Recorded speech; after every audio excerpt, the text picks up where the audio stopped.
যাওয়ার পরে সুলাইমান আলাইহিস সালাম দেখলেন একটা ব্যাঙ তার পা দুটার উপরে ভর দিয়ে, ব্যাঙের যে সামনের দুইটা হাত আছে অথবা পা বলেন হাত বলেন, হাত আছে না ব্যাঙের সামনের দুটা হাত দিয়ে ব্যাঙ আল্লাহর দরবারে হাত বাড়াইছে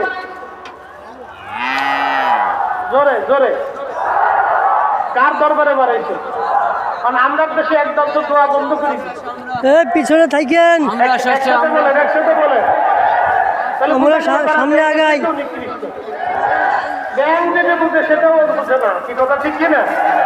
ওনার গায়ের দশলে করে এত লাফাস কেমন করে, এত লাফাস কেন লাফাই যদি ধোয়া ক্ষুদা খাওয়া তাহলে আগে হইতে দেয় লাফাই আর ফটোয়া দিয়ে ক্ষুদা খাওয়া যায় না। ক্ষুদা পাইতে হলে ভালোবাসা দিতে হয়, কথা বলেন ঠিক কিনা? তখন জানতে হলে প্রেম দিতে হয়, প্রেম ভালোবাসা ভালোবাসা ভালোবাসা তারা খোদা পেলে না, ভালোবাসা তারা খোদা ধরে বলেন খোদা কতবাজি করে খোদা পাওয়া যায় না। খোদা সেই পায় যে মনিবের দরবারে হাত করে কাকুতি মিনতির সাথে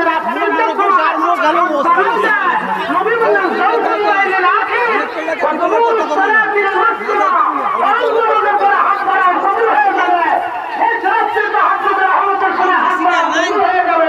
আমরা হাত করে আল্লাহ যাবো আর এরা ফতোয়া দিয়ে শয়তান যাবে, কথা বলে ঠিক কিনা? এরা বিরোধিতা করে শয়তান পাবে, কিয়ামত পর্যন্ত চেষ্টা করবে কিন্তু দোয়া বন্ধ করতে পারবে না। কি বিশ্বাস হয়? জোরে বলেন বিশ্বাস হয়? কিয়ামত পর্যন্ত ফতোয়া দিবে, দোয়া বন্ধ করতে পারবে অসম্ভব, অসম্ভব। তো ব্যাং হাত বাড়াইছে, কিসে হাত বাড়াইছে?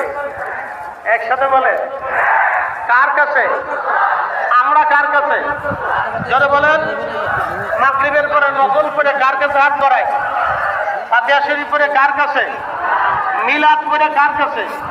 তো তাও না দাম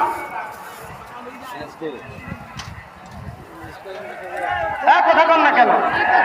আমি বলি তোমার বেদাতের ফতোয়া নিয়ে এটা গাছিটা বানিয়ে জমা করিয়া তুমি তোমার সুন্দর করে কোলের মধ্যে নিয়ে তুমি ঘুমাই থাকো।